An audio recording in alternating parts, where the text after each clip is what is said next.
You ready?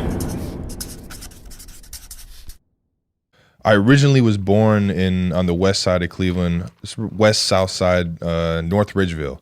And my first 5 years of life, I was out there. It's kind of like the country, the boonies. It wasn't the I want to say trailer park, but there was a trailer park right down the street.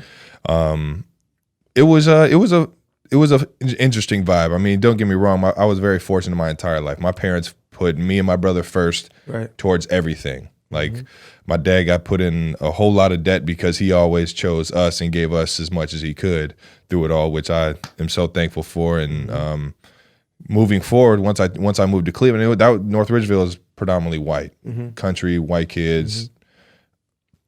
Moved to Cleveland Heights, which is the east side of Cleveland. You're right up the hill. It's the high school is 5,000, 4,000 kids. Like graduating class of around 800 to 1,000 kids. So I mean, it's a huge school.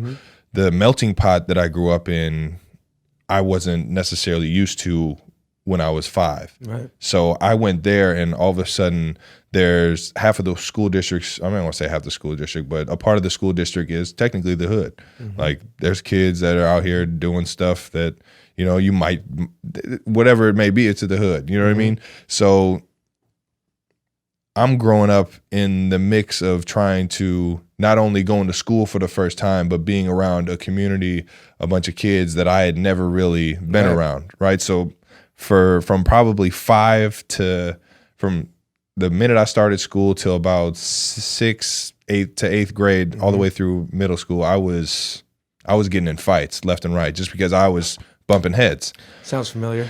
Right, so that was the same way. I remember a fight I had, and it's funny how like as your kids you just fight just because yo mama. I miss you know those what I mean? days. Yeah. Yo mama, You go have a all good right, well scrap, fight me you then. Go home, you got your ass kicked. Your parents aren't gonna call the cops. They're like, all right, deal with it. You know what I mean? Exactly. Rub a little dirt on it, you'll be fine. So, I remember it was an older kid in my brother's grade and a younger kid in my grade, and the Delks. They were the Delk brothers, Brandon and Bernard. Fuck you guys if you're listening.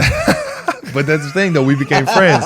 So shout out to the Delks. No, but we became cool. Kidding. Over the over the course of life. And as we got to high school, we ended up playing sports together and whatnot. But at the time, it was like, like he's having beef with his brother. Everyone knows I got beef with Brandon. And sure enough, all right, after school, meet on the hill. 2-on-2 on the hill. You know what I mean? And it was 2-on-2. Love that. It was 2-on-2, and I don't remember the outcome. I just remember I didn't go home without a scratch. But it was one of those moments in like your childhood that you're like, oh man, my brother's got my back. You